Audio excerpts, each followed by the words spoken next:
you.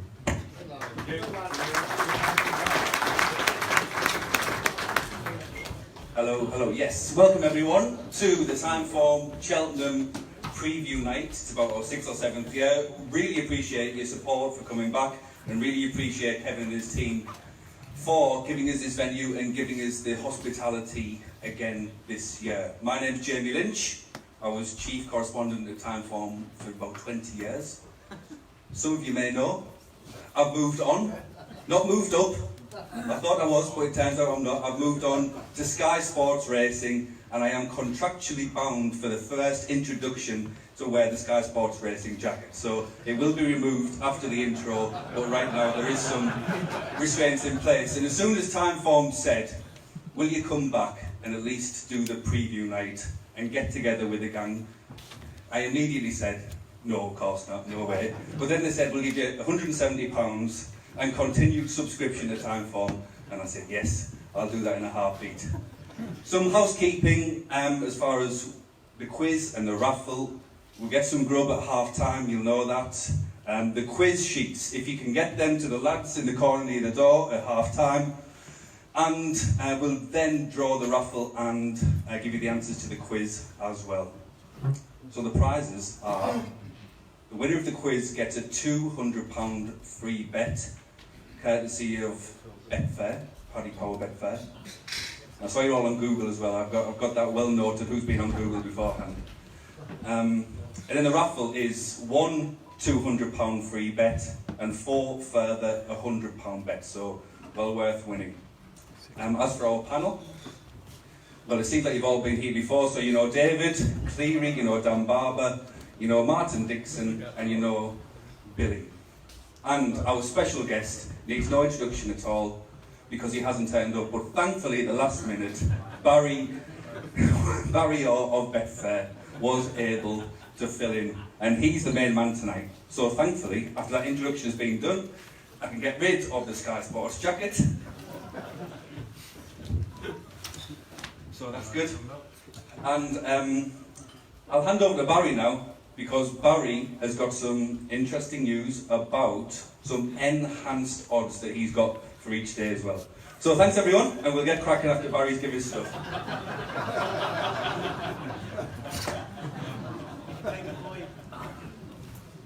You can take the boy out of Halifax, but you can't take Halifax out of the boy. Sure you can. I suppose for day one, obviously the feature race is the Champion Hurl, and Betfair are going to odds boost Bouvetard from 2-1 to 11-4. That's going to be available for the next 15 minutes or so. From 2-1 to 11-4 Bouvetard to make it a trio of Champion Hurls. Max £50 per account. If you're stake factored or if you've been refused bets in the past, it's not applicable. You'll still get on your 50 quid. So Bouvetard 11-4 now from 2-1. So and you'll announce enhanced odds, Barry, as we talk about each day. Yeah, we have one each day. So as soon as we finish talking about Tuesday, that will be available on the specials market. How do you find it, Barry? So if you go to horse racing and specials in horse racing, there's odds boost tab in there, and it'll appear there. Right, yes. We'll kick off with the Supreme, the normal kick-off point for the Cheltenham Festival. Who wants to kick off with Al Dancer? Dan, do you think Al Dancer is a bit different from the pack given what he's achieved? And I suppose the climate we're in, where the novices haven't really expressed themselves fully, because it's been a difficult season, a dodgy season in many respects. Yes, fair comment. That's fair comment. I don't think there's an outstanding one. Not ordinarily, we've become accustomed, haven't we, to a Mullins horse that's won once or twice, looked very good, starting 2-1, 6-4 for this race. There isn't that type of character this time around, but what we can say for sure is that the best form so far, courtesy of handicap efforts, is Al Dancer. And the Betfair Hurdle's a race that Twist has won multiple times, and he's won it twice in recent years before this year, with horses that went on to run in the Supreme. Both of those, however, Spashu Ginge and Ballyandy, I had down as completely different types. They're sort of grinders, look at Al Dancer, he's got real quality and speed about him, and he showed that by running to such a high level in the Aintree bumper. I don't think the bare form of this year's Betfair is anything to write home about. Blue Cavalier was a 100's chance, was running off 140 odd. He won a cellar at Fakenham and finished third. But the runner-up, Magic Dancer's got loads of really solid efforts to his name in competitive handicaps, and Al Dancer sort of toyed with him. So I think if you're judging this purely on who's got the best form, who's equipped to cope with the demands of the race, then Al Dancer should be top of the list. We'll hand over to Billy, our resident Irish expert, and just tell us about, is this an unusual move? Is this a move which says more about Fakir Doudaya or more about Sir Eric? What's your feeling about the 4-year-old if he does go for the Supreme? Yeah, I think he's a real life contender. As you say, I think it says more about Sir Eric. I think Sir Eric is without a doubt, their best 4-year-old, and they're trying to keep them apart. There's no point running the two of them in the same race. So for that reason, I think that's why Fakir Doudaya will probably turn up in this race. But as 4-year-olds go, he's got a really decent chance because he's got plenty of experience. He's run over fences in France as well. He was really impressive on the track last time out, so he's certainly no forlorn hope getting £8 off these other horses. Whether he's quite good enough, hard to know. We don't know really whether the 4-year-olds will match up to the older horses yet, but he's got a big chance. Of the other Irish ones, I think Classical Dream is probably the best of them. I hope Willie runs him here rather than the Ballymore, which is still an option, but I think he's a much better horse at a shorter trip. I think a well-run Supreme will really suit him. Whether his form is good enough, again, we're not sure. It's just been that sort of a year. Certainly the Irish novices, I don't think are as strong this year as they were last year, but we're not too sure about the English ones either. If one is looking for a dark horse in the Irish camp in the Supreme, it could be Galvin from the Gordon Elliott yard. He's 5 from 5. His form isn't probably good enough yet, but the yard took a very similar approach to a horse called Fagan in these colours a couple of years ago. Finished second in the Albert Bartlett, having gone softly, and they've done the same with Galvin. I think he's potentially a very good horse. Whether he's quite up to this, I don't know, but at a big price, he'll give you a run for your money. If I can talk about the rest of the British, perhaps, I was very taken with Angel's Breath first time up at Ascot, and I thought he did well at Kempton last time in the Dovecote under a penalty. I can see him running well, but I think the one that really interests me among the British is Grand Salsey, who I think has just progressed really steadily all the way through, and he's got a level of form that's to me as good as anything else in the race. And I think the way the Supreme is run, I think that would suit him really well. So he's the one that I'm keenest on in that race.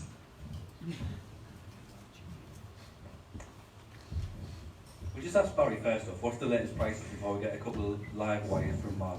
Yeah, 130 to field on the Betfair Sportsbook. Al Dancer 130. I think the form, it kills me to say that the Betfair Hurl is a little bit suspect. Fakir Doudaya is a 4-to-1 chance. Looks virtually certain to come here. Can be a little bit fractious. I know he's handled the preliminaries at an off Cheltenham meeting there recently when he won, but I doubt he'll be able to handle the preliminaries for the Supreme Novice Hurl. I'd really want to see him in the parade ring and going down to the start first. Angel's Breath's a 5-to-1 chance. Elixir the Nut somewhat forgotten at 15-2. Grand Sansei, all the money's been for him. He's an 8-to-1 chance. Honourable mention to Thomas Derby for Rowley Murphy at around the 16-to-1 mark. We've seen a steady flow of money for him each way in the last 48 hours.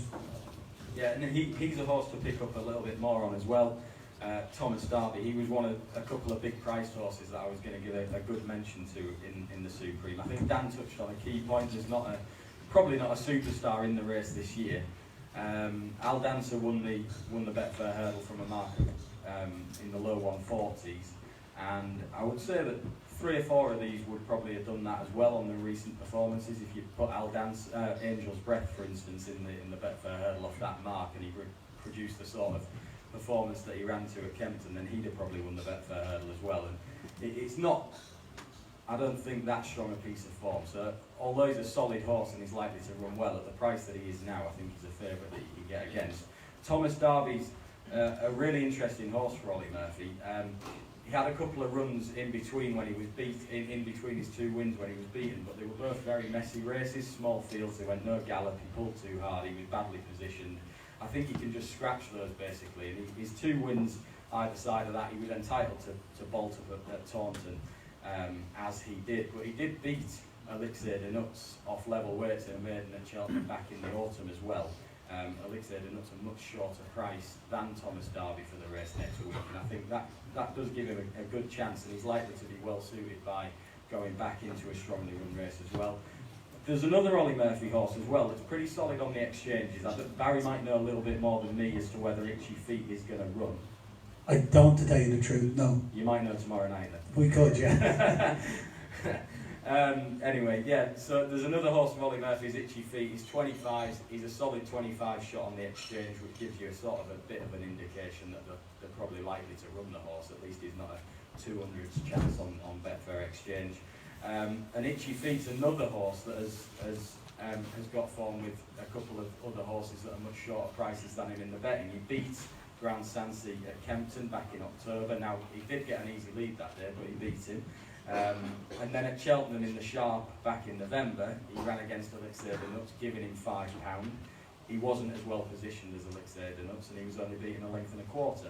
So there's a couple of Rowley Murphy horses there that haven't sort of run in these big gigs as the season's gone on. They haven't necessarily been the hot horses that have attracted support in anti-purse markets because they haven't run, but they are 20 to 1, 25 to 1 if you get the best prices around. And I think those two are very interesting in what looks a wide open renewal of the race. Yeah, so I think as a general theme, it's that Aldanza is solid as a favourite, but his standard isn't unsurpassable.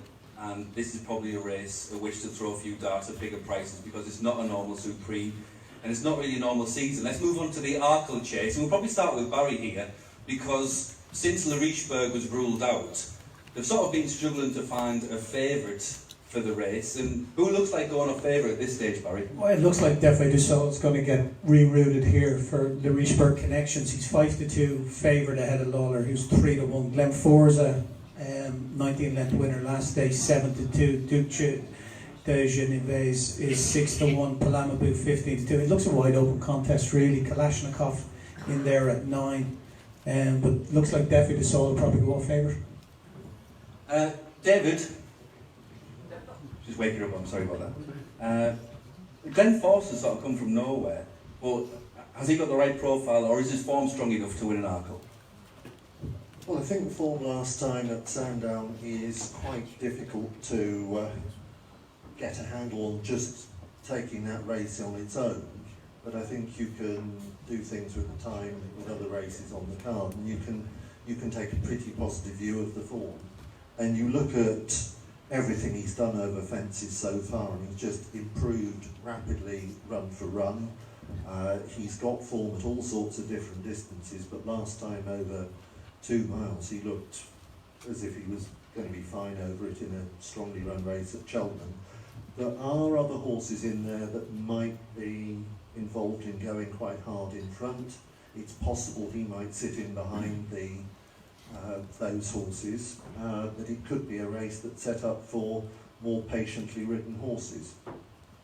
And Billy, since Larichburg has come out, I suppose that Duke de Genevieve is the #1 Irish hope. He sort of come from left field. What about what he did last time, over 2.5 mile?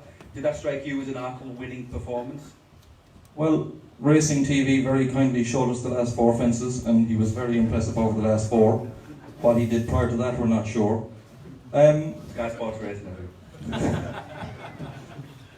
I think Duke de Genève is prominent in the betting by a process of elimination more than anything else. I think there's no doubt that Willie Mullins' #1 candidate for this race all year has been Silhouse Emery, and we've only seen him once, and apparently he's pulled a muscle, so he's highly unlikely to run. He slammed Duke de Genève at Gordon in a maiden in January, and okay, Duke de Genève came out and won well the last time. It was over 2.5 miles. I think in a normal year he'd have no chance in an Arkle, but this isn't a normal year. There's probably no such thing as a bad Arkle, but this is a not very good one. Of the other Irish, Paloma Blue has been a bit disappointing over fences this year. He may or may not have beaten Real Steel last time at Leopardstown, but that was still a pretty good run, and if he gets here in one piece, he's got a squeak.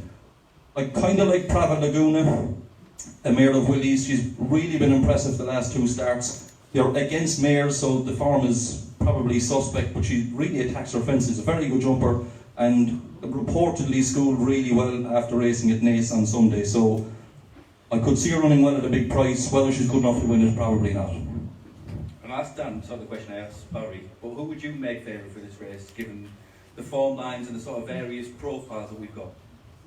I wouldn't make it Layla, whatever you want to call him. For me, the race that he won on his reappearance, and obviously there's a lovely backstory to this, and it's great to see Kaylee Willock having such a promising horse, won at Aintree with him. But for him to win a race round Cheltenham, he's probably, for me, he's going to have to develop much like the Novice Chase did the first time back, where he went to crawl and he just skinned them for speed. Look at his hurdles form, it's nothing flash, despite him having that Aintree win on his record. I'm very much in the Glenforsa camp. Even though Deffy's seemingly going to make the switch, I'm hoping Billy could tell us that us and them wouldn't go for this. I'd hope Knock Nanas wouldn't go for it, or at the very least have a soft ball at the first to get him out of the way. Because I am a bit concerned Glenforsa might end up doing a bit too much, because his asset is his jumping. He's basically trained by Henrietta Knight. There hasn't been a better trainer down the years at getting horses to jump. Thinking of Impact, Edredon Blur, Best Mate. And she is basically the one who's doing all the work behind the scenes. Apparently she's doing all the work behind the scenes with Labago Wire as well, who see a few Grey Trex horses, perhaps aren't naturals, but that mare has been absolutely tremendous. I need to be slightly careful, because the last time I slagged off Kalashnikov, I got called a blue-nose CUNT on Twitter. But Glenforsa did really put him in his place. I'm not saying for a second Kalashnikov ran his race, but I do think part of that was because of Glenforsa forced it out of him. He's just a tremendous jumper who'll stay the trip thoroughly in a well-run race, and we saw so little of him over hurdles. I wouldn't hold the fact that he had hurdles form of a lower standard against him compared to, say, Deffy de Sawyer, a former Triumph winner, or Duke Geneva with his placing at Cheltenham last season.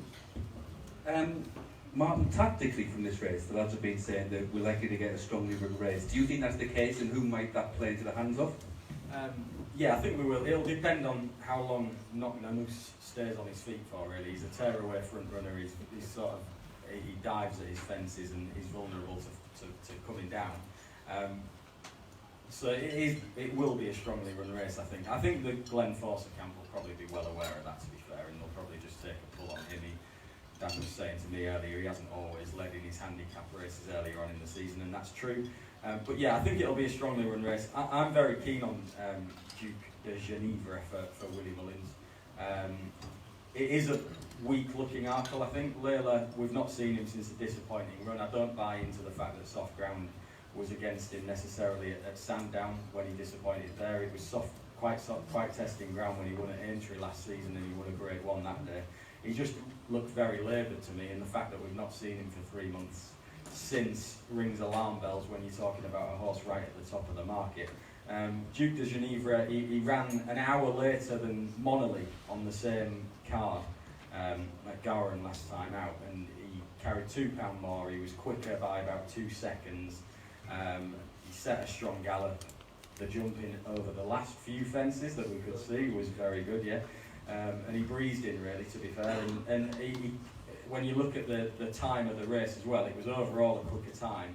He wasn't that much slower coming home over the last 3 fences than Monolly, and yet he won with loads in hand, and he wasn't pushed out, really. He was just winning on the bridle. So I thought that was a really impressive performance. And if you go back to his hurdles form, in comparison to some of these, he was second to Sam Crow in the Deloitte last year. They tried him at Cheltenham in the Ballymore, what is now the Ballymore, the 2 mile 5 race, and he just didn't stay. I think a strongly rung Arkle will be perfect for him. So I'm keen on Duke de Geneva. Can I throw in one from left field? Perfect. Capeland, Paul Nicholls. I think it's very interesting that he's talked about running him here. He could be running in one of the handicaps at the meeting. I think he'd be really well suited by what should be a really strongly run race.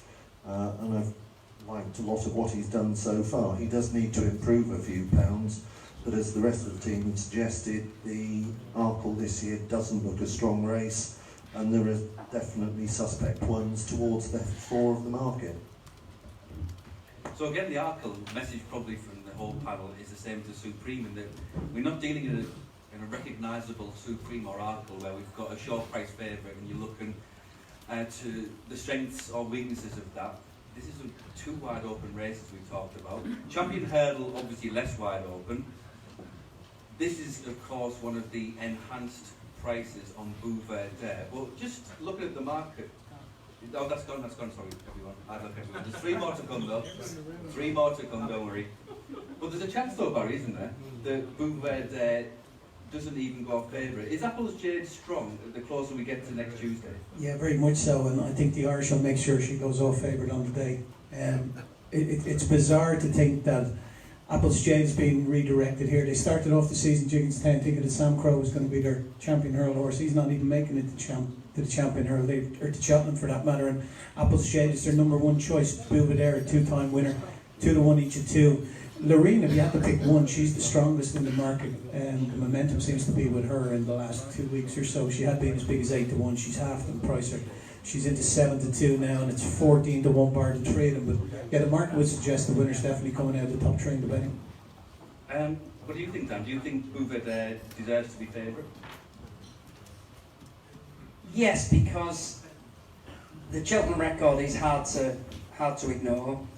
I was at Newcastle, I've said this a few times now, I was at Newcastle for the Fighting Fifth, and if you just take racing down to its purest form, which horse is running faster than the other one, what he did after the last to Sam Crow, whatever you think of Sam Crow's progress, was, I don't think any other horse in training would have been able to do that. He just, the way he opened up, the fluency of his hurdling. I know because he gets so low and he's so quick, if he hits one he can really flatten him. I think it was that did for him when Verdana Blue beat him at Kempton in the Christmas hurdle.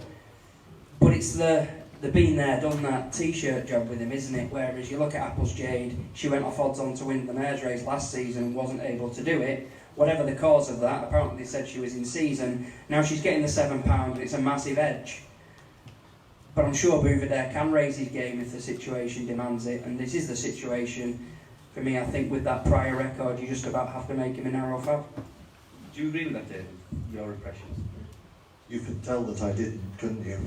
That's why I'm doing it. I think in hindsight, or looking at it from this distance, Newcastle was all style and no substance because of the race falling apart. And the Dana Blue, I mean, de Boinville was embarrassed coming back in.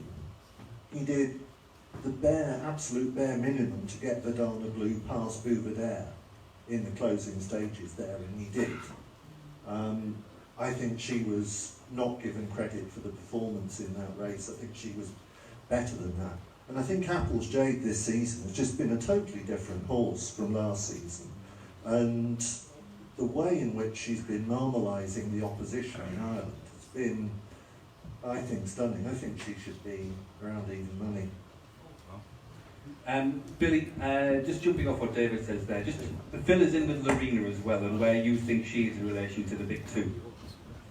Well, first of all, I don't fancy Apple's Jade to win a champion hurdle. I think Apple's Jade winning a champion hurdle is like Liverpool winning the league. I just can't see it happening.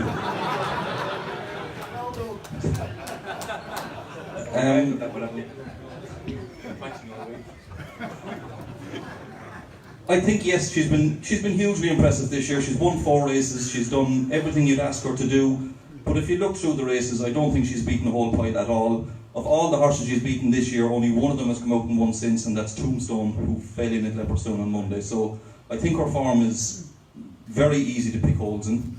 I don't think she's an out-and-out 2-miler. I think she'll have to go from the front. She'll have to try and make the running, and just might well set it up for some of these really top horses that she hasn't taken on before. She tends to jump out to the right, did it quite a bit at Leopardstown the last day, and especially if the ground comes up a bit quick, I think she's very, very vulnerable, certainly to something with a turn of pace like a Bouvet-Dare, who, to be honest, I don't particularly fancy either.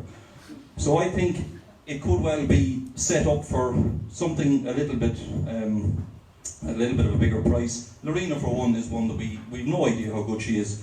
She looked absolutely brilliant last year. Okay, you can say that, again, she was only beating mares, and she's been kept to mares races this year. We've no idea, like she's had 2 pieces of work this year, so we're very much in the dark about her, but she looks the real deal, and she could be anything. I think Espoir d'Alain, he's only a 5-year-old. but he's unbeaten really over hurdles. He's only been beaten once, and he wasn't right that day, so you can put a line through that. I think his form is better than people possibly think it is. And I also wouldn't rule out Sharjah, who's very much under the radar, I think, from the Mullins yard. He won a Galway hurdle off top weight. He's after winning 2 Grade 1s the last twice, and he's got a real turn of foot, so something like Applesjade, you know, she could set it up for him.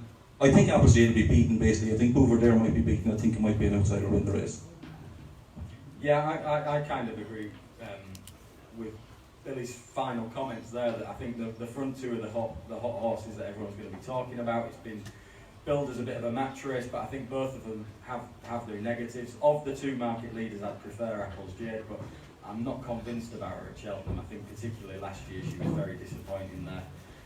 And even the year before, if you look at when she won the mares, you know, that sort of performance wouldn't be winning a champion hurdle, simple as that. So I'm not sure it's really her track. And Bouverdare's form, to be blunt, is pretty crap this season. He won the Fighting Fifth, as we know, from a horse that's been disappointing all year in Sam Crow. He got beaten in the Christmas hurdle when he shouldn't have done, really, if he was at his best. And then he's won a Mickey Mouse race at Sandown. Even last year's champion hurdle, you had Mick Jazz chasing him up three lengths behind him. Mick Jazz has never been close to a champion hurdler all his life. And that form itself is again, for a champion hurdler, it's not, it doesn't stand up to much. So I think he'll get beat this year. Lorena, sometimes when you're watching racing, you just create an impression of a horse and you have a judgment on it when you see it run, you see it gallop, and you take snapshots of what it does. And Lorena has just impressed me every time I've seen her. Last year, I was on Racing TV when she won. I made a comment after the race, said, "This is by a country mile the best 2-mile novice hurdler of the season." I stand by that as it's, to this day, and I think next week will be the setup for her to show how good she is in a proper race for the first time. The way that it was a pretty brutal race, the mares last year. Admittedly, she's beaten inferior horses, but some of those mares that she was in against are strong galloping types that can run to figures in the 130s. And she just came down the hill breezing, and as soon as Paul Townend just let an inch of rain out, she picked them up like with so much ease, and she finished full of running in what was a very strongly run race. As I say, I think she's got stacks of ability. She's not yet had the opportunity to show how good she is, but hopefully next week she does. So we'll round up the rest of the first day now, just any other in terms of a free-for-all. I'll start off because one of my bets at the end, when we get there, is Riders on the Storm in the Close Brothers handicap. And this is one of those where, when the handicap weights were published last week, everyone made a big deal. Oh, can't wait to see the handicaps. But there's only a handful of horses for whom it really matters in terms of what mark they get. But Riders on the Storm is one of them. And when he got 140, I was pretty convinced that that was probably going to be more like 150. So I think that he's a really good bet in the closing novice handicap, the Close Brothers. Anyone else to get involved on the Tuesday, various races? Go on, Barry. I like in the Ultima, if it runs, now the ground would need to be soft for the horse to run. Lakeview Lad, won the rehearsal chase and the Rowley Murphy this season, an out-and-out stare. I think he's rated 150, 155 around that at the moment. And if they take up the option of the Ultima, he's currently a 25 to 1 chance. I don't think it'll be the colour of that in the day.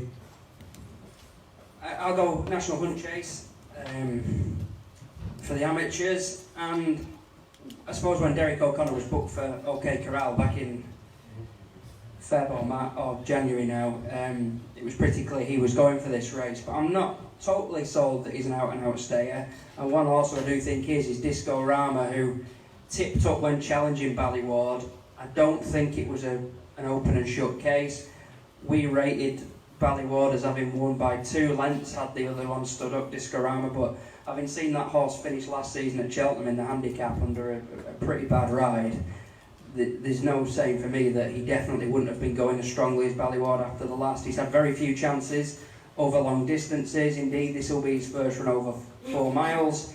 He's double figures. It looks the most plausible target for him, and if it isn't, we can always go non-run and no bet and save ourselves the ignominy of having a dud on the first day. Yeah, I think that National Chase is a good betting race. OK Corral's been a horse that I've watched pretty closely since last year. I backed him in the Albert Bartlett last year, and I thought he should have won, and I thought he dogged it, to be honest. I thought he just didn't want to win. His 2 races this year have been in uncompetitive races, small fields. He's been too good for the opposition. He's not really had to come off the bridle. You're not going to do that in a 4 mile around Cheltenham, which is of high quality, and I don't think he's got the guts for it, genuinely, and I think he's a really bad price. Ballyward is a horse, to me, that has future Gold Cup winner written all over him. He travels, he stays, he jumps, he does everything right. The race will be tailor-made for him. I haven't put him up as one of my charity bets. I probably should have done, to be honest, but he's one of my stronger views of the week. I think Ballyward will take an awful lot of beating in the National Hunt Chase. Yeah, I agree with Ron. I'm still kind of hoping that Discorama will run in the Ultimate instead of the 4 mile chase, because I think he's on a good mark. But I do like Ballyward in the 4 miler. I think he's a really good stayer. But I think undoubtedly the bet of the day on Tuesday, and won't be a big price, so put her in multiples, is Benny de Dieu. She won the Mayor's Hurdle last year. It's a much worse race this year round. She doesn't have Apples Jade, she doesn't have Le Bagarrois against her. I think if she has 3 legs, she'd win that this year. I quite like one in the Ultimate, which is Mr. Whittaker, and I hope he goes here. He's got entries in the Ryanair and the Gold Cup, and I think that would be aiming a bit too high. But I think stepping up to 3 miles is going to be what will suit him in time, and I think he's ready for it now. He's a really solid jumper. He obviously won the Close Brothers at the meeting last year, so he's my pick of the day on Tuesday. Bill, more chance of Benny de Dieu getting beaten or Liverpool winning the league? More chance of Benny de Dieu getting beaten. Just quickly, Barry, on that Benny de Dieu, the vibes are strong on there. Will she go off even money or even shorter, perhaps?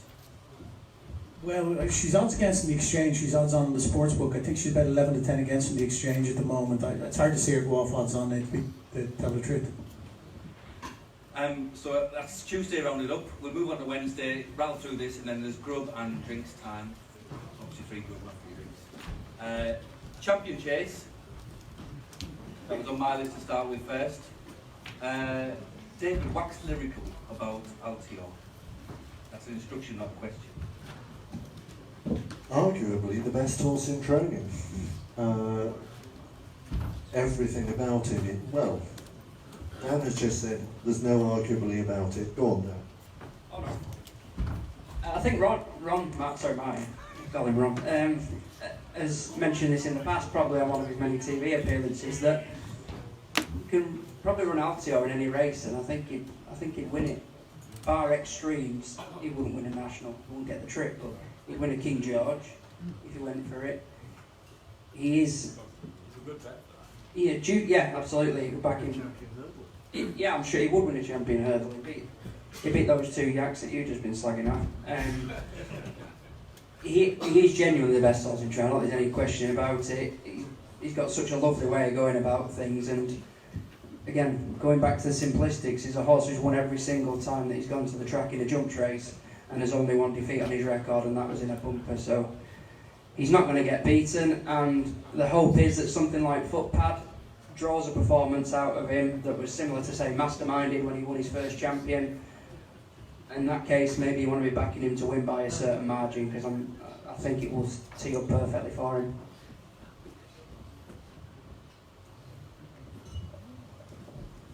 The question, I think, is what's going to turn up against him, because yeah, and 1 or 2 others will be heading off towards the Ryanair to try and avoid him, because he does look almost impossible to beat, I think. What do you think, Billy? Min or Footpad? What's the suggestion with those 2? The vibes are very strong that Min is going to run the champion chase and that Footpad will run in the Ryanair as things stand.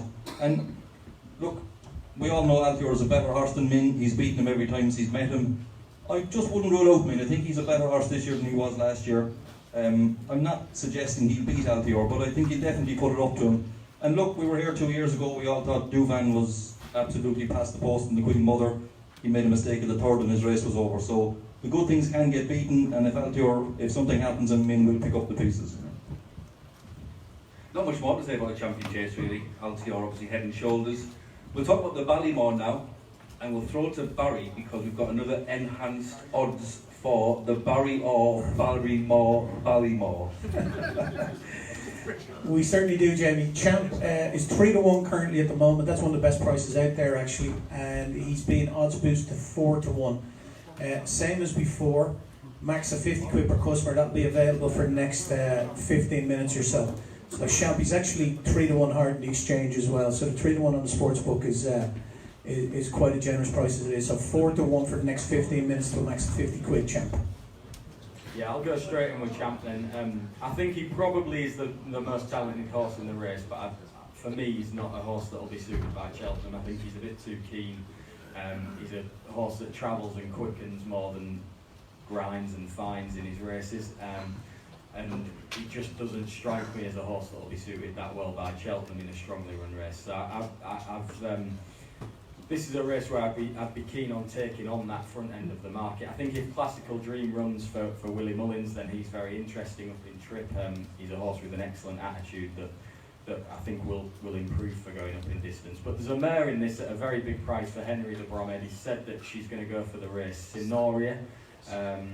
She's a really well-bred mare. She's a half-sister to Minella Rocco, who's runner up in a Gold Cup. So she's got the pedigree to be top class. And last time out at Punchestown, she ran over 2 miles. She's not really a 2-miler, to be honest, but she still managed to win. And she beat a horse of Gordon's called Chosen Mate, who's since gone on to win a Grade 2. The form's pretty solid. I think she'll improve going back up in trip. She's about well, Barry will be able to tell me maybe what price Sinoria for the Ballymore. She'll be a big price, Barry. 16. 16, right? Okay, yeah. So she's a double figure price, and I've put her up each way for the Ballymore. Yeah, I like a horse that's been beaten by Champ, Brewing Up a Storm, who I thought when they ran in the Challow, Champ's greater experience and a better tactical ride made a significant difference to the outcome of the race. And I think, particularly on this track, I think Brewing Up a Storm has got a good chance of getting much closer to Champ and possibly even beating him next week. He was unfortunate when he ran last time at the trials day. He was set to win the race, I think, and he came down at the last. Hopefully he's none the worse for that, and I think he's got potential to progress again in a race like Wednesday's is going to be. You can't forget Battle Over Doyen, a Grade 1 winner in Ireland. They put him away after he won that race in Nace because he had like 3 races in quite a short space of time, and they think the world of him for sure. And the horse that he beat that day, Sam's Profile, is a horse that won't go on back to either. Mouse Morris trains it, and Mouse as well, very shrewd trainer as you know, Jamie, and he put him away as well. He wasn't having another run after that and just straight to the Ballymore. So that's an interesting to see how those form lines work out. But definitely I think Battle Over Diane will go off favourite in the race. I think Sam's Profile could be a decent each way shape. What do you think about what Martin was saying about Classical Dream, Billy? Can you see that going up in trip? Yeah, well, it's the problem we've been having all year with the novice hurdlers in particular. There's no real established pecking order in Ireland because the ground has been so quick. A lot of these horses haven't run against each other where normally they would have. So we're coming into the season, or the kind of serious part of the season, we're still not really sure what's what.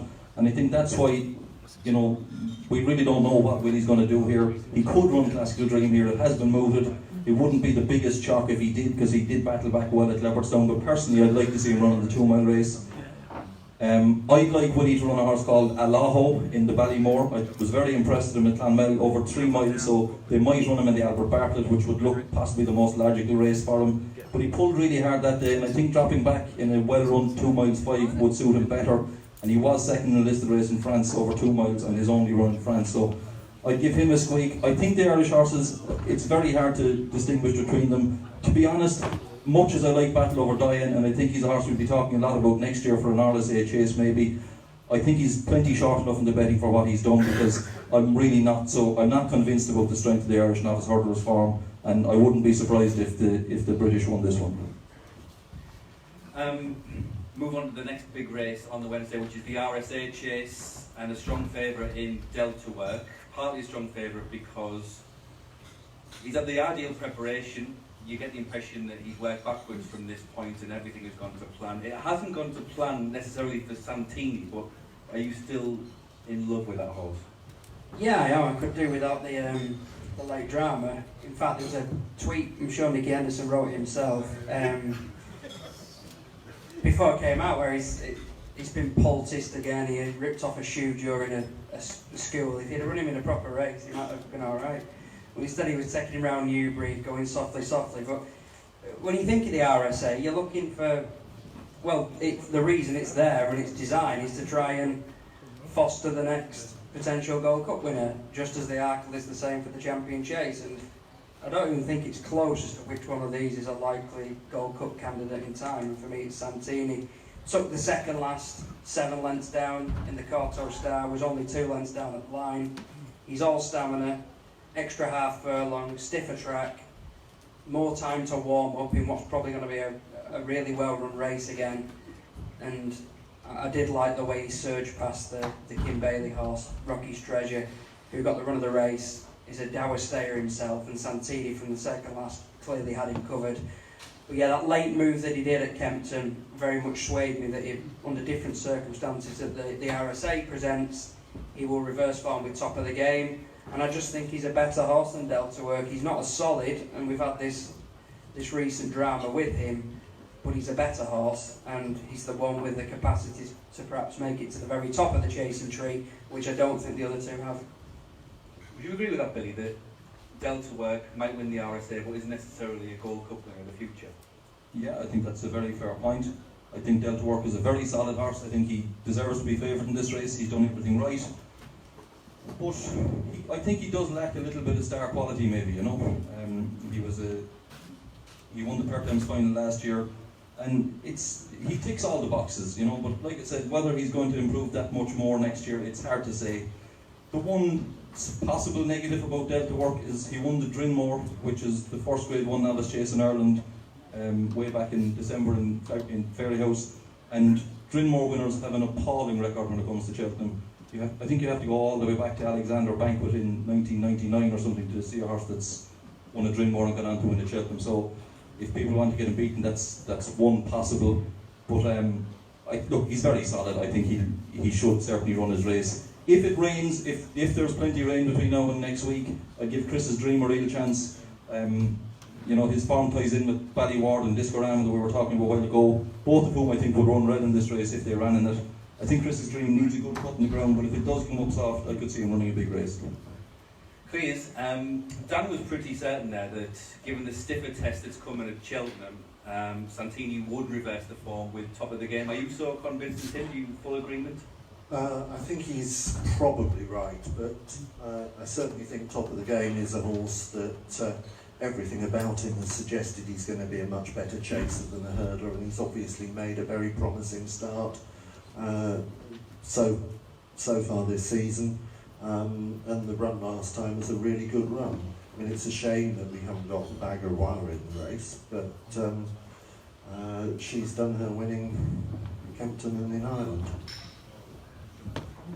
Yeah, I would be keen that Santini had turned the form around with Top of the Game. They're going to be galloping for longer, as Dan has mentioned. It's a much stiffer test, and it's a test that will suit Santini much better. I think Top of the Game in time will be a horse that ultimately sort of is a flatter to deceive type of horse. He's clearly got a few mental issues. He nearly refused to race at Exeter on his reappearance, and then he came up looming up. Should have really probably put the race to bed at Kempton last time out, and at no stage sort of gave the impression that he was properly going to go through with it. So I'm not convinced about his attitude Top of the Game. Santini probably himself, I think, still lacks a little bit of star quality, if I'm being honest. He's a proper stayer, but he's a bit slow. Like he's slow in the mid part of his race. He doesn't. I think his inability to travel through a race will ultimately be his undoing. I think he'll be short. I'm not necessarily seeing him as a Gold Cup horse. I don't think he'll be good enough. The question would be whether it is a really red hot renewal of the RSA. But my hunch is that you've just got to. I'd be with Santini if I was with one of the market leaders, but I think there could be an upset in the race. Where that is, I'm not 100% sure, if I'm being honest, but probably the most solid of the outsiders is Mr. Maliki, who's, he's no star, but maybe you're not going to have to be a star to win the RSA. It's not always the case. He does stay very well. He's very genuine. He's banging form, and he's a big price. So he'd do for me if I was going to put one up. Like I say, I think probably my hunch is the front end of the market there's probably not a star amongst them. A couple of points on what Martin's just said. Defending top of the game. I mean, he ran a really game race in the Coral Cup last year, and before that he slogged through 3 miles in the mud at Sandown. I don't think there was anything wrong with his attitude in those 2 races, and I think it was just, I don't know what it was at Exeter, but I think it was just a one-off. Yeah, well, that maybe was a one-off. It's an impression I've had of him from an early stage, to be honest. He's been. Well, he's just a big, gangly, raw sort of horse, isn't he? Possibly. It's taking time to grow up. It could be. He's 7 years old. He's not a particularly young horse, so I don't, he's done it in his first season racing. He should have won a couple of races in novice hurdles. Didn't. He did it last time. I don't really like his head carriage. Again, it's just an impression of the horse, really, watching him. I don't like the way that he doesn't necessarily stretch out all the time in his races. And when he won that handicap at Sandown last year, he was probably just way too good for them, to be honest, off a mark in the 140s. And on Mr. Malarkey, I mean, he really should be running in the National Hunt Chase to me. He's running in the wrong race.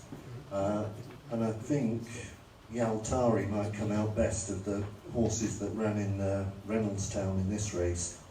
I think he was better than the result at Ascot. I don't know whether Martin wants to argue with that. Which one, sorry? Yaltari. Oh, no. Again, he's a 40 to 1 shot. I'd say that he would. But my hunch is, like I say, I think the race might throw up a bit of a surprise. There's sort of races where you look at through the week and you think, well, I can't see the front end of the betting not winning that. They're just too good. In this race, I'm not really sure how good any of the market leaders are, to be honest. And as I say, I don't see any of them as proper future Gold Cup types because I don't think they're good enough. So it would be a race for the big prices, really, generally. I think in an ideal world, Santini would race a bit more exuberantly early, but it's the depths of stamina that makes me think we're talking about a Gold Cup horse. Native River wouldn't be considered the sort of strong travelling top-class animal that he has indeed developed into, because Gold Cup horses are different entities almost in many ways. I'm sure later when we discuss the race, we'll talk about the Thorostayers amongst them. It's not necessarily about flashiness, even though we've had brilliant horses like Corto Star win the race. It's about stamina and the ability to be strong at the finish of a race. And I do think Santini might be maturing slightly as well, based on the 2 runs. He was outpaced at Kempton, but it's Kempton, and the other 2 horses were pressing on. I think he'll learn from that latest experience, and as long as his foot's okay, I think he'll win. To be fair, the foot thing is not something I'd worry about at all. It's something that happens all the time. Horses rip off a shoe, they basically take a precautionary measure to stop it getting infected, and then they're alright probably 24, 48 hours later. So I'm almost certain he will run, and it wouldn't impact on him at all. I think, didn't Altior have his foot in the poultice on the Monday Cheltenham week and he won the champion chase on the Wednesday? Yeah, it does genuinely happen all the time. It's something that's pretty common. I think because there's this microscope underneath looking at Cheltenham all the time, any little bit of negativity is very sensitive and probably overreacted to be honest. And this is probably one such instance where yesterday he drifted out to probably 8 or 9 to 1 or something like that at one point on Betfair, which fills you with a bit of, starts you asking a few questions, doesn't it, about what's going on there. But there was a little bit of negativity around him, people wanted to get against him, but it's probably not all it was dressed up to be initially. Plenty of other races on the Wednesday. Coral Cup Cross Country, Fred Winter and the Bumper. Has anyone got anything to throw in? And then after this, I'll if anyone's got any questions, direct questions, then I'll come round with the open mic and we'll get them in then. We'll do them all then all week, so anything you've got for all week, but we won't keep you waiting at the end. So have a think in the next 10 minutes. If you've got any direct questions for the panel, then we'll get them in now. I'll come round with a mic. But the rest of the racing on the Wednesday, anyone got any particular fancies? The bumper. I think Meticulous could turn the tables on Envoy Allen from Leopardstown last time, which I think is very strong bumper form. And I didn't think Meticulous got a particularly good ride. In fact, it got a crap ride. But it did really well to get as close as it did after, or he did, after the jockey more or less accepted that the winner had gone. I don't mean Envoy Allen, do I? Yes, I do. Sorry. Confusing myself now. You tell us. Yeah, I'm going to go bumper 2. Time form ratings, of which me and the lad over there in the corner, hand over his face, is responsible for the Irish, I'm responsible for the British, and we've sort of both come to the conclusion, or I have anyway, and he's nodded along, he may disagree wholeheartedly, that this get in the queue for Harry Fry is something a bit special. Clearly it's going to be held against him that the Exeter race you couldn't see anything, but when he disappeared from the fog he was a length ahead, and when he emerged from it he was 16 lengths ahead, and he's won 2 races now. The second one, I did think Exeter had a bit of depth by an aggregate of 25 lengths.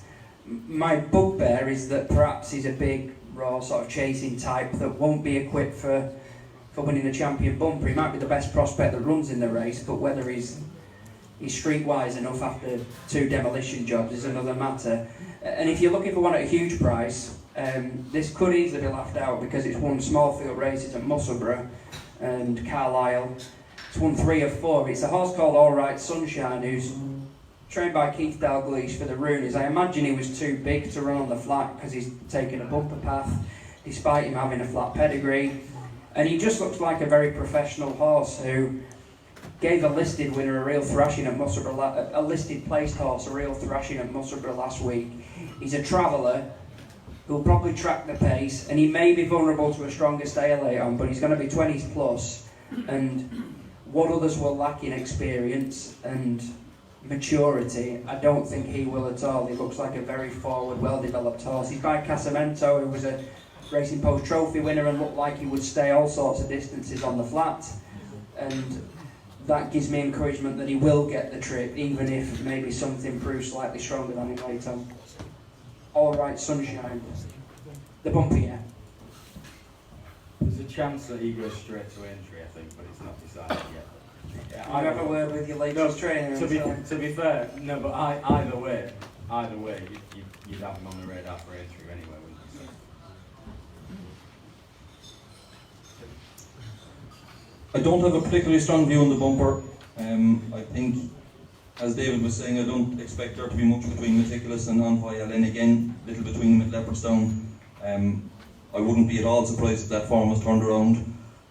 I can't for the life of me see why Blue Sari is top of the market. He won what I would think was an egg and spoon race at Gordon. It was an absolutely rubbish contest. He was very impressive, but why he's that price, possibly because JP McManus bought him. It's not for him to get carried away with in any sense. So he doesn't deserve to be the price he is. Maybe he's a very good horse, but he doesn't deserve to be that price. So not a big view on the bumper. In the Fred Winter, I think the Irish have a very strong hand I think we have a very good bunch of juvenile hurdlers. There's been a lot of talk about Joseph O'Brien's band of outlaws, and rightly so. He deserves to be up there at the head of the market. He's got a mark of 139. But one that kind of stood out to me when I was going through the race today is another Mullins horse called Maze Runner, whose form ties in very nicely with Band of Outlaws. There's very little between them, in fact. But Maze Runner is 10 pounds lower. I think that's a huge discrepancy. Now, I'm hoping he'll get in. He'll be, I'd say, close enough to the cut-off point. But see, if he does get in, I think he's very well handicapped. And it's no coincidence that his 2 best efforts, his win on the flat and his best run over hurdles, have come in cheap pieces. So I think they make a big difference to him, and I could see him running a big race. And in the Coral Cup, as I have the microphone, I might as well keep going. Again, wide open, we have no real idea what's going to run, but again, a couple of Mullins horses, and Willie Mullins has a great record in these Cheltenham handicap hurdles in particular, but a couple that I think could go very well. One of them is Whiskey Sour, who ran a cracker in the county hurdle last year, but he's a stayer on the flat and didn't really get the run of the race in the Galway hurdle, but I think he's been put away for this. I think he's off a good mark and will run well. And I suppose the real dark one in it could be Kilulta Vic, who ran very well behind presenting Percy over hurdles. He really isn't a chaser anymore. He doesn't jump fences well enough to be competitive. But he won the Martin Pipe off 135. He's 150 now. I think he should still be competitive off that, and I think he could go well. But they're just ones that I think might run well on the Wednesday. What is the Fred Winter now? Fred West, or Fred Winter. Sorry, I didn't realise there was no others involved. Someone talked about the cross-country chase while that going. No, I was going to say something. Did you see anybody see general point that the racing post is going up to £3.20 now? Can you believe that? How much? Time form race cards. Oh, I can't remember if I had to buy one. About six quid. Surely that's a better bet than this rag. Look at it. Look at the stuff in it. Fate of the start your morning with the racing post. The Monday jury featured 5 people I've never heard of. Sorry, one of them works for Betfair. I don't know Adam Colleen, sorry. It might be sound. Yeah, buy time on race cards, just do that. Head of marketing there. The big push. Right, has anyone got any questions? Yes. We've got time for a good few questions all week. What's your name? John Howard. Welcome, John. Thank you. What's the best Irish handicapped horse given the changes in the British handicap, the Irish handicap mark? Good question. Best handicapped. Gorman Ivanisevic, but he's not coming. Anyone else got a view on the panel? Give me some help here, lads. It's hard to say, John, to be honest. I think the handicapper tends to do his own thing, so from race to race there are huge discrepancies. I might be hopefully pointing out a couple later on. I don't know exactly what's the best handicapped Irish horse. I think there's a few of them not badly handicapped, and a couple of them, JP in particular, has been quite vociferous about not running a number of horses because he thinks they've got bad marks. So I think it's very much a case-by-case basis. On that subject, Bill, a horse I like generally any second now because I don't think we were that busy last time, and he was 5-1 for the Close Brothers last year. It's pretty embarrassing that he still qualified for it because he's still to win a race. But Lynch just showed me he's 25, there's no money for him on the exchange. Is that a reflection that he's not going, or do they think he's a 3-miler, or what?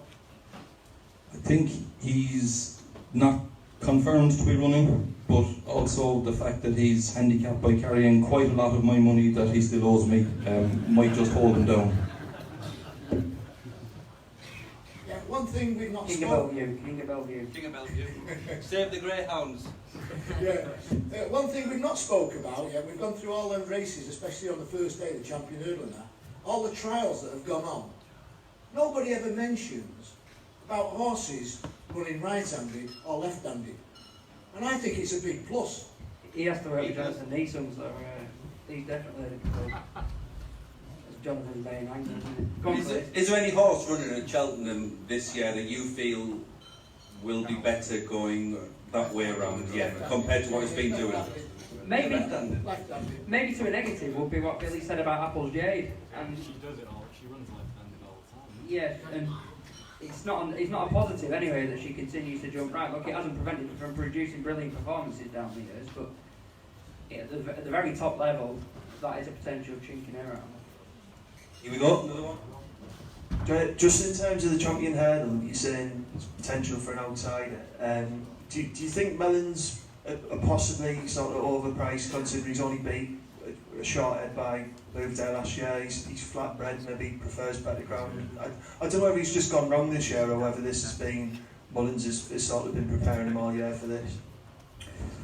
If he reproduces last year's effort, then he's overpriced, but on his 2 runs this year, he's probably underpriced because they've been pretty bog standard, really, to be honest. Now, The one interesting thing about Mellon was Willie Mullins had his open day last week, and he spoke about Mellon and he said, oh, we're doing things slightly differently with him, and he seemed quite upbeat, so maybe his work has improved in the meantime, but certainly on what he's shown this year, I couldn't fancy him.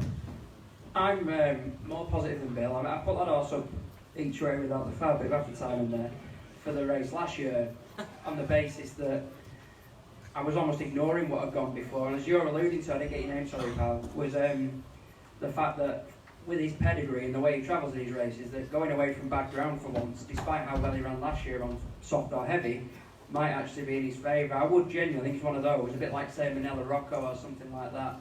I would ignore almost what's gone before, because he came into Cheltenham last season after a pretty dreadful prep and still ran 166 on the time form scale, just touched off.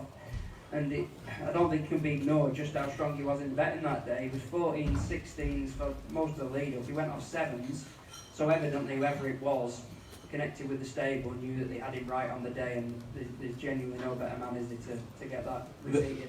The ground point is a little bit bogus though, because I think obviously this winter's been very dry, hasn't it? And so the ground for his 2 runs at Leopardstown has been, well, it was certainly very quick, wasn't it, at the Dublin Festival. There were plenty of horses being pulled out because the ground was too fast at that meeting, so it was good, if not quicker than good, for that race. So I don't think that would be something to base it on, but he has been a big market horse. Like, every time he's drifted appreciably, he's run shockers.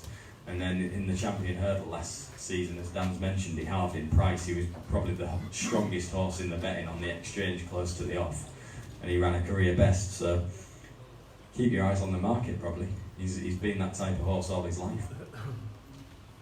Another question or two from over here. What's your name, my friend? Eddie. What, Eddie? Can I just ask that Booba Dead is a current champion hurdler, and he's won it for the last 2 years. He wasn't right last year, and I think he'll storm it again this year. I don't think there's any problem. Am I wrong? That's the question. Am I wrong? I would do that. I think storming might be strong, but Let's all get on it. I'm sure there's elements of being underestimated. Yeah, I think the question lies in whether or not he's going to take more winning this year. You look at if you look and pick the bones through last year's race. Yes, he won the Champion Hurdle, but he beat Mellon, who we've already touched on. He's been tailed off both starts since.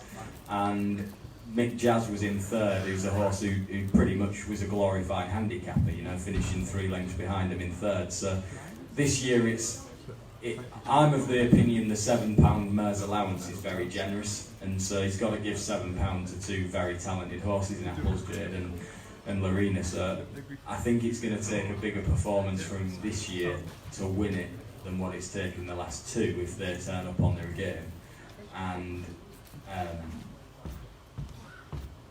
yeah, he's not been at his very best in his starts so far this season, so I'd say storm it is a little bit excessive. He's not stormed it on either of his starts this year. So yeah. Another question over here from Mr.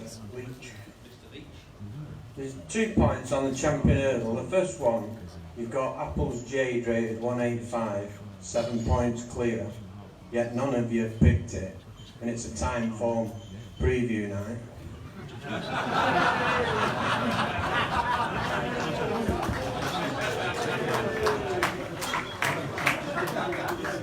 I don't work for no more, mate. Fuck them. I'm with you.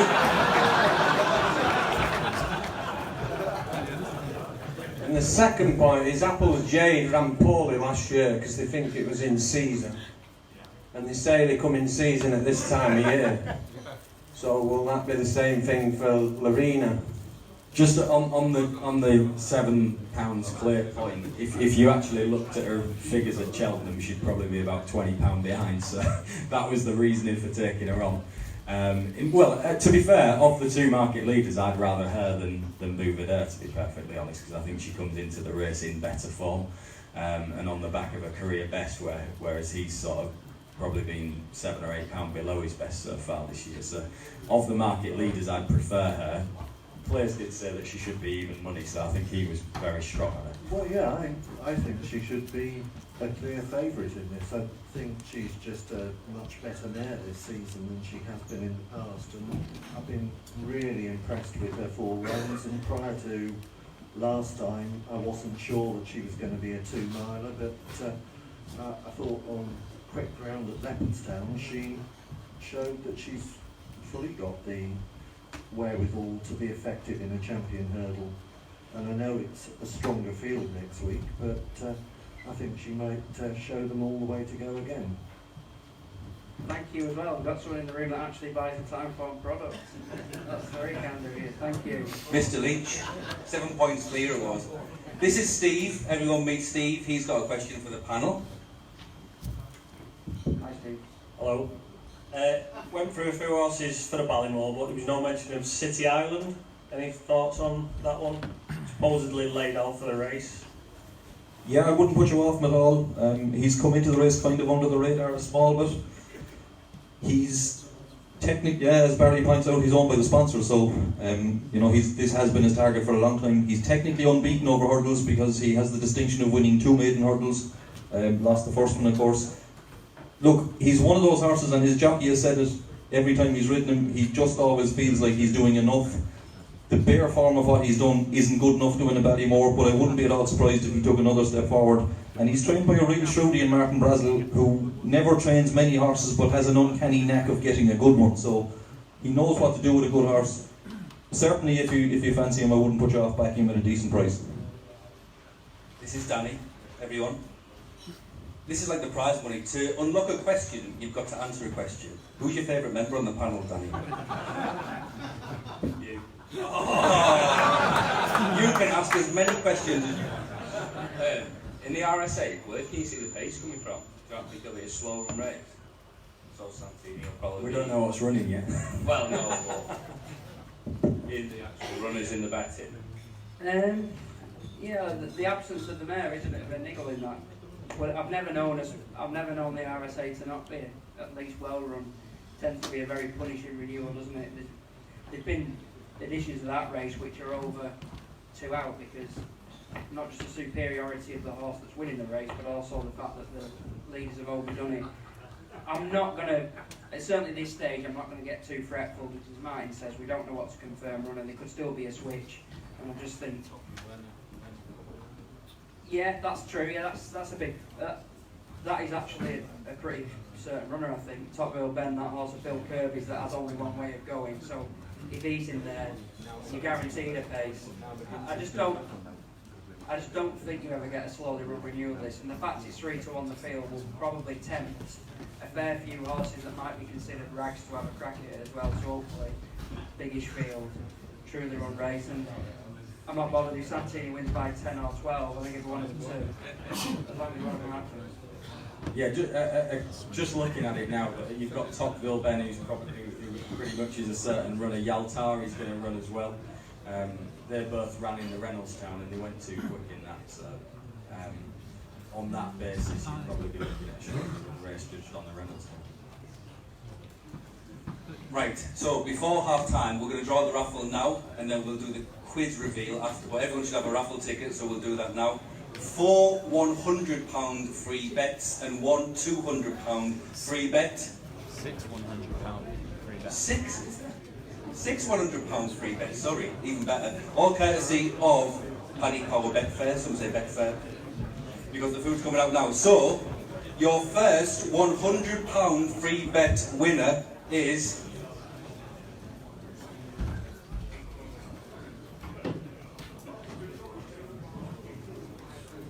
Eight, 8, 7.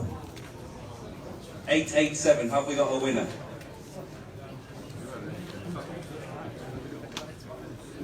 $887? You've got that, well done, pal. If you go to the lads in the corner, they'll just take your details, and well done, £100 free bet. The second £100 free bet. 803. 803, another winner, is that you, sir? Well done. Different fella. The next £100 free bet. 757. 757. You. How many 756? Well done. Just take the lads in the corner and they'll get your details. So this is free bet number 4. £100 free bet goes to 774. You got it, pal, well done. Barry?